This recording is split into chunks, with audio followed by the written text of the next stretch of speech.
Bonsoir à toutes et à tous. Je suis très heureux d'être bien sûr ce soir avec vous. Je voulais vous remercier particulièrement Xavier Bébin pour cette invitation et le féliciter ainsi que toute son équipe pour la qualité des débats qui ont déjà intéressé non seulement les professionnels que nous sommes, magistrats, avocats et policiers, mais aussi les citoyens, puisque à voir l'assistance, on s'aperçoit que c'est un débat qui passionne. Alors la police à la Sorbonne, ça faisait longtemps. Ça doit rappeler des bons souvenirs à certains dans l'assistance. C'est pas mal, ça. Monsieur Cross, vous avez mentionné donc ma qualité de commandant de police, mais également ma qualité de secrétaire national d'un syndicat d'officiers. C'est aussi en tant qu'auteur que je vais faire cette intervention. Alors c'est vrai que j'ai écrit ce livre intitulé La délinquance des mineurs, relever le défi, chez François Bourrin, éditeur, en 2012. À travers ce livre, j'ai souhaité tirer la sonnette d'alarme et interpeller nos concitoyens, mais aussi nos dirigeants sur ce défi majeur que représente la délinquance des mineurs. Pourquoi cette question, pour moi, n'est pas simplement un problème de sécurité, c'est un phénomène qui doit nous interroger sur la façon d'éduquer nos enfants, sur le rôle de l'école, et je pense qu'on aura l'occasion d'en parler, sur les insuffisances de la politique de la ville, mais aussi sur les faiblesses de la justice des mineurs. J'ai bien dit la justice des mineurs et non pas les magistrats, on est bien d'accord. Alors c'est une réflexion qui a été nourrie par une expérience dans la police, puisque j'ai exercé dans différents services de la banlieue parisienne, et dont le dernier poste, c'était aussi, entre autres, m'occuper d'être correspondant scolaire au sein d'un commissariat du Val-de-Marne, mais aussi dans le cadre d'actions de citoyenneté que je mène de façon régulière dans différents établissements scolaires, mais aussi dans des associations, lorsque je suis sollicité. Donc j'essaie d'avoir un regard, on va dire, pragmatique, lucide, en évitant le politiquement correct. Je laisse ça aux hommes politiques. Alors comment se présente la réalité aujourd'hui? Il faut dire que c'est la combinaison des statistiques du ministère de l'Intérieur, donc ce qu'on appelle les fameux faits révélés de la gendarmerie et de la police nationale, mais aussi les enquêtes de victimation de l'Observatoire national de la délinquance et des réponses pénales. Je crois que demain, il y a un éminent représentant qui viendra s'exprimer là-dessus. Donc c'est cette combinaison de ces deux formes d'enquête et de statistiques qui permet de faire un diagnostic qui est assez précis de la réalité et qui nous permet de dégager quelques tendances marquantes. Il n'est pas excessif aujourd'hui de dire que le constat général sur ce sujet, il est plutôt préoccupant. Alors ce constat il s'articule autour de 4 idées principales que je vais vous développer devant vous. La première d'entre elles, c'est que les délinquants sont plus jeunes et apparaissent comme plus violents qu'ils ne l'étaient au début des années 80. Alors c'est un phénomène qui est difficile à quantifier, mais les policiers et les gendarmes sur le terrain le perçoivent avec une acuité très particulière. Alors c'est vrai que l'actualité, vous êtes tous, je suppose, des passionnés de l'actualité, nous le rappelle régulièrement. Un jeune, ce n'est pas seulement une victime qu'il faut protéger des errements, des agissements de certains adultes prédateurs, ça peut être aussi un délinquant, voire même un monstre. Il faut se souvenir, il n'y a pas si longtemps que ça, du fameux drame qui s'est déroulé en octobre dernier, notamment dans la ville d'Échirolles, une ville qui est chère à mon cœur puisque j'en viens, j'y suis né, près de Grenoble, où 2 jeunes ont été carrément lynchés, massacrés dans des conditions odieuses, et parmi les auteurs, il y avait 2 mineurs. Si vous vous intéressez aussi à l'actualité marseillaise, il n'y a pas si longtemps que ça, une actualité qui nous interpelle, vous verrez que les mineurs qui tuent sont nombreux, et lorsqu'ils commettent des actes, ils sont particulièrement atroces, et certains d'entre eux n'ont rien à envier à ce qui se fait, aux drames qui ont perturbé la France entière il y a quelques années.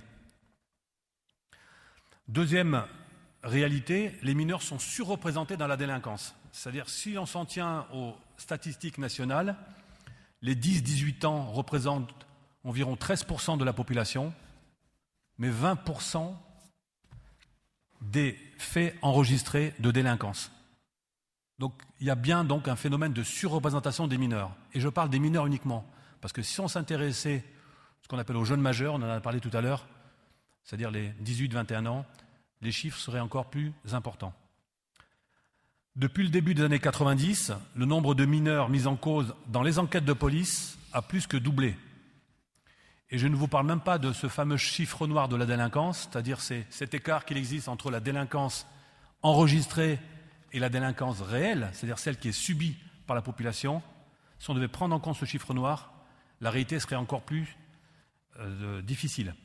Alors, est-ce que c'est un effet de la croissance démographique de la population, ou alors est-ce que ça tient au fait qu'on a une délinquance qui est beaucoup plus précoce? Je pense que les deux phénomènes peuvent être synthétisés. En tout cas, quoi qu'il en soit, il y a lieu de nous interpeller. Troisième constat, la délinquance des mineurs, c'est un phénomène qui est multiforme. On retrouve les mineurs dans tous les faits, toutes les infractions contre les personnes et contre les biens. Ça va des vols aux violences, aux agressions sexuelles, au trafic de stupéfiants et bien sûr les fameux outrages et rébellions à agents de la force publique. C'est donc une erreur de penser que les mineurs ne commettent que des incivilités. Ils peuvent être aussi des criminels en puissance. Enfin, quatrième constat, la moitié des actes de délinquance commis sont le fait de 5% d'entre eux. 5% des mineurs, ce qui représente une extrême minorité. Ce qui signifie bien qu'il y a un phénomène de récidive et de réitération beaucoup plus important qu'on ne le pense. Je crois qu'on ferait quand même bien de se méfier des statistiques officielles. Les statistiques, on peut leur faire dire beaucoup de choses. Et donc, c'est très important qu'on puisse les combiner à des enquêtes de victimation qui nous permettent d'avoir un regard beaucoup plus réel, beaucoup plus précis. Alors, cette délinquance des mineurs s'exprime bien sûr particulièrement, non seulement dans les violences urbaines, mais aussi dans les violences scolaires, qui ont pris, comme vous le savez, une importance particulière ces dernières années. Depuis la fin des années 70, on retrouve de façon massive les mineurs dans toutes les violences urbaines qui ont secoué nos banlieues françaises. Pour les plus anciens, rappelez-vous, au début des années 90, il y avait les fameuses émeutes de la région lyonnaise. On a eu ensuite, au début des années 90, toute une série de violences en région parisienne. Vous vous souvenez également des émeutes de novembre 2005 qui ont secoué toutes les villes de France. Villiers-le-Bel en 2007, les événements de Grenoble à la Villeneuve en 2010, j'en passe et des meilleurs. Et on pourrait continuer largement ce catalogue pour avoir un aperçu précis de ce phénomène. Alors on peut certes interpeller et interpréter ces violences sous différents prismes. Moi je pense qu'elles s'inscrivent d'abord dans un cycle de défiance vis-à-vis de l'autorité. L'autorité au sens large du terme, ça concerne bien sûr les policiers, mais aussi les magistrats. Ça concerne les enseignants qui sont particulièrement victimes, les chauffeurs de bus, bref, tous les représentants du service public. Ces violences s'inscrivent aussi dans une espèce de sous-culture de banlieue qui favorise le repli communautaire, qui favorise les préjugés et bien sûr la violence comme mode d'expression considéré comme normal. Le policier, ou le keuf, comme on le désigne fréquemment, c'est un peu l'ennemi intime. D'ailleurs, il est souvent représenté comme un membre d'une bande rivale avant d'être considéré comme une personne du service public. Il y a dans ces bandes une espèce de logique de territoire qui, le plus souvent, s'organise autour d'un quartier ou d'un centre commercial, bref, des lieux qui sont propices à toutes les activités de l'économie souterraine, et en particulier des stupéfiants. On note aussi dans ces bandes un phénomène d'ethnicisation qui est particulièrement marquant et qui nous rapproche de plus en plus de certains gangs américains. Même si la comparaison est difficile, n'empêche qu'il y a une évolution qui va dans ce sens-là. Et puis, ces dernières années, on a vu émerger les bandes de filles, dont la violence n'a rien à envier à celle des garçons. L'égalité homme-femme, malheureusement, c'est aussi ça. Autre sujet intimement lié à l'insécurité urbaine et qui est révélateur de la montée de la violence dans notre société, ce sont les violences scolaires. On ne peut pas l'ignorer, les violences scolaires sont quand même très concentrées dans les collèges et lycées des banlieues difficiles, les fameuses 751 zones urbaines sensibles que comprend notre pays. Ces violences s'inscrivent dans une société qui me paraît, moi, plus permissive et toujours plus violente. Les statistiques officielles de l'Éducation nationale recensent tous les ans environ 80 000 actes violents. Et c'est le fameux logiciel Civis de l'Éducation nationale qu'il faudrait également coupler avec les enquêtes de victimation. Alors je pense que ces chiffres sont forcément sous-évalués car, il faut savoir, certains chefs d'établissement, dans le souci de protéger l'image de marque de leur établissement, mais aussi pour éviter de faire fuir les bons élèves, ne signalent pas de façon systématique certains faits à leur autorité de tutelle. Alors qu'elle s'exprime à l'école ou dans la rue, la délinquance des mineurs et de façon générale, toutes les violences qui sont causées par les jeunes accentuent aussi le sentiment d'insécurité. Alors le sentiment d'insécurité, c'est un aspect qu'il ne faut pas négliger parce qu'on sait quelle importance il peut avoir dans la cohésion sociale. On parlait tout à l'heure de ce fameux journaliste Roger Giquel qui est décédé il n'y a pas longtemps d'ailleurs, La France a peur. Je ne veux pas rentrer dans ce registre-là, mais oui, une partie de la France a peur. Et cette partie de la France qui a peur, elle se trouve souvent confrontée dans les quartiers populaires. Il y avait un monsieur qui nous a parlé tout à l'heure du 93, qui est un département particulièrement criminogène au regard des statistiques. Mais je crois qu'il y a d'autres départements, d'autres quartiers de France qui sont aussi concernés. Et on aurait tort de réduire la violence uniquement à un département. Je crois que cette violence est répartie de façon assez harmonieuse, entre guillemets, un peu partout en France. Alors qu'elle s'exprime à l'école ou dans la rue, il faut savoir que ce sentiment d'insécurité, il est directement lié, il faut le reconnaître, au vieillissement de la population française. Les personnes âgées sont plus vulnérables à la délinquance, plus vulnérables à l'insécurité et au sentiment d'insécurité. Ce phénomène de sentiment d'insécurité, s'explique aussi par une surmédiatisation des faits divers. Il suffit de regarder les journaux télévisés pour se rendre compte que les faits divers ont pris une place importante dans les journaux télévisés. Donc tout cela est à prendre en compte. Et puis les sondages nous indiquent que ce sont les jeunes, les 16-25 ans, qui sont plus généralement désignés comme source de violence et qui contribuent largement au sentiment d'insécurité. Alors face à un tel constat, que faire ? On a bien dit que la délinquance des mineurs était un obstacle important à la cohésion sociale, au vivre ensemble, comme on dit aujourd'hui. C'est un phénomène qui appelle donc à des réponses urgentes et pragmatiques. Il y a une priorité. Il est impératif aujourd'hui de renforcer les différents maillons de la chaîne d'autorité. Le premier maillon, ce sont bien évidemment les parents. Il faudrait parler de l'école, de la police et de la justice, car je pense qu'il n'y a pas d'éducation aujourd'hui sans respect de la loi et encore moins sans autorité. Les parents, bien sûr, doivent être en première ligne dans la prévention de la délinquance. Il est impératif de responsabiliser et de soutenir les parents défaillants, c'est-à-dire les parents qui sont dépassés. Et aussi, il faut sanctionner, ne pas hésiter à sanctionner les parents démissionnaires. Alors certes, comment on pourrait définir les parents démissionnaires ? Ce sont les parents qui sciemment, il en existe, sont minoritaires mais ils existent, refusent d'assumer leurs responsabilités. Donc je crois qu'il faut de la fermeté, parce que ces parents démissionnaires, même s'ils sont minoritaires, ils nuisent énormément, de par leur refus d'assumer la responsabilité et l'éducation de leurs enfants, à la société, à la cellule familiale de façon générale.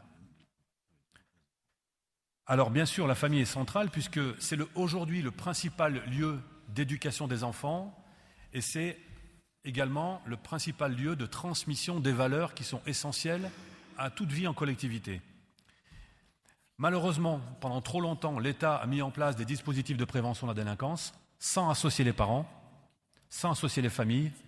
Il a fallu attendre le début des années 90, avec notamment les réseaux d'écoute et d'aide à la parentalité, puis en 2002, les stages parentaux, et plus récemment, les conseils des droits et des devoirs des familles, pour qu'on commence à prendre en compte l'intérêt de sensibiliser et de responsabiliser les parents, et notamment leur rôle en matière de prise en charge éducative.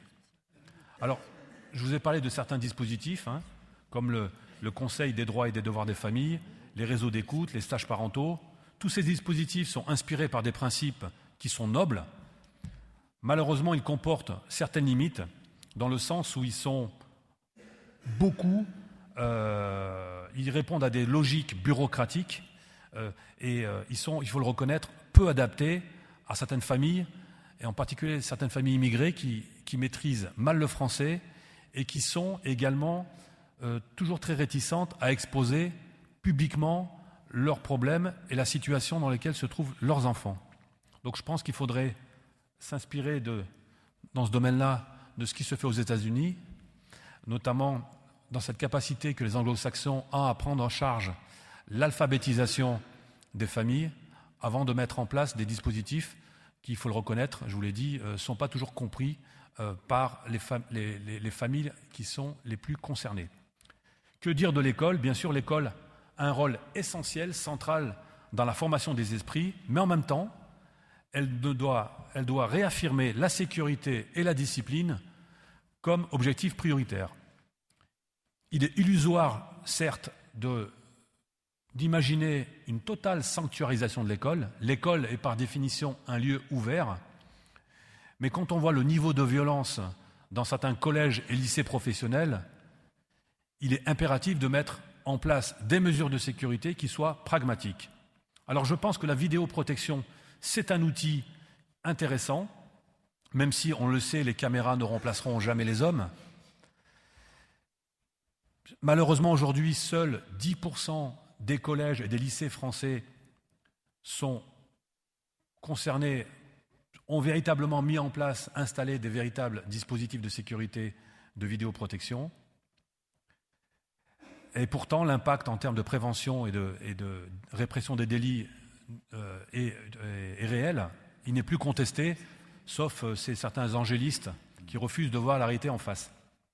Que penser des portiques de détection de métaux et la fouille des cartables à l'école ?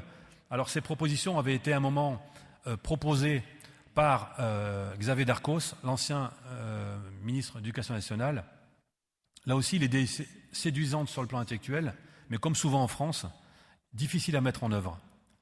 Qui va gérer le contrôle à l'entrée des classes, à l'entrée des établissements ? Qui va faire la fouille des cartables ? Avec quels officiers de police judiciaire ? Autant de questions qui sont restées sans réponse parce que les obstacles juridiques à la mise en place de ces mesures sont réels. En ce qui concerne l'uniforme à l'école, on en a beaucoup parlé ces dernières années, je pense, sans tabou, qu'il mériterait d'être expérimenté en France, dans les écoles publiques. Alors l'uniforme scolaire, qui n'a rien à voir avec l'uniforme militaire, le même pour tous, même uniforme scolaire pour tous, avec l'écusson de l'établissement, j'y suis favorable. Tous les enfants de France, quelles que soient leurs origines géographiques, leur origine ethnique ou religieuse, seraient logés à la même enseigne. Je suis un partisan de l'uniforme scolaire parce que je pense que la majorité des parents d'élèves l'est également. Pourquoi cette idée ? D'abord parce que l'uniforme scolaire renforce la cohésion des classes par sa symbolique égalitaire. Avec l'uniforme scolaire, vous n'avez pas l'enfant de bourgeois et l'enfant d'ouvrier, tous concernés par le même enseignement. L'uniforme scolaire induit aussi naturellement une posture de discipline. Il crée une certaine distance entre les élèves et les enseignants, qui manque cruellement aujourd'hui. Il renforce également la sécurité. Avec l'uniforme scolaire, plus de problèmes de raquettes sur les vêtements de marque. Et bien sûr, il permet de repérer les intrus. Alors je sais que c'est une idée qui fait son chemin, qui a largement été adoptée dans de nombreuses démocraties, bien sûr, le Royaume-Uni, le Japon, l'Inde, donc pourquoi pas en France ? Il y a enfin l'encadrement militaire des mineurs délinquants au sein des EPID. Les EPID, ce sont les fameux établissements publics d'insertion de la défense. Cette idée a été développée par Ségolène Royal pendant la campagne de 2007, puis reprise par Éric Ciotti, député de l'UMP, comme quoi sur les idées importantes on est capable de faire un consensus. Cette loi a été votée, elle est entrée en vigueur le 1er janvier 2012, Elle prévoit un service citoyen de 6 à 12 mois pour les mineurs délinquants de plus de 16 ans, dans le cas d'un sursis avec mise à l'épreuve d'un ajournement de peine ou d'une compétition pénale.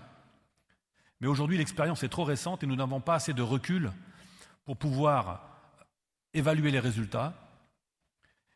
Mais je pense que cette idée est intéressante, car je pense que 16 ans après la suppression du service national, que je déplore personnellement, je pense que la rigueur et la discipline militaire ont des vertus, surtout pour les publics qui sont en mal de repère, comme le sont, malheureusement, on le sait, beaucoup de mineurs délinquants. En ce qui concerne la police, le fameux que fait la police, M. Kroos, la police et la gendarmerie sont au cœur des dispositifs de prévention. Ils doivent donc se réapproprier l'espace public. Ce sont deux forces de sécurité qui ont une double responsabilité. Faire preuve de réactivité en période de crise et aussi faire un travail de proximité à long terme. Les situations de crise, ce ne sont pas seulement les violences urbaines, c'est aussi l'insécurité conjoncturelle qui est liée par exemple à l'arrivée des beaux jours, notamment dans les régions du sud de la France. C'est ainsi qu'au début des années 90, plusieurs villes du sud de la France, en particulier, villes touristiques, ont pris des mesures de couvre-feu des mineurs. Elles ont été nombreuses, mais ces mesures, malheureusement, si elles sont inspirées de principes, si elles sont inspirées par du bon sens, elles nécessitent de mettre des effectifs sur le terrain, des effectifs importants pour s'assurer du contrôle de ces mesures, et c'est là que le bât blesse. Comme vous le savez, certaines circonscriptions manquent d'effectifs, et pour appliquer ces mesures, il faut qu'elles soient présentes, les forces de l'ordre, et ça, c'est pas toujours facile. La police et la gendarmerie sont des institutions essentielles. Une des priorités actuelles semble être aujourd'hui de renforcer le lien police-population, notamment en améliorant le dialogue entre les jeunes et la police. Ça se fait déjà par l'intermédiaire des policiers référents dans les écoles.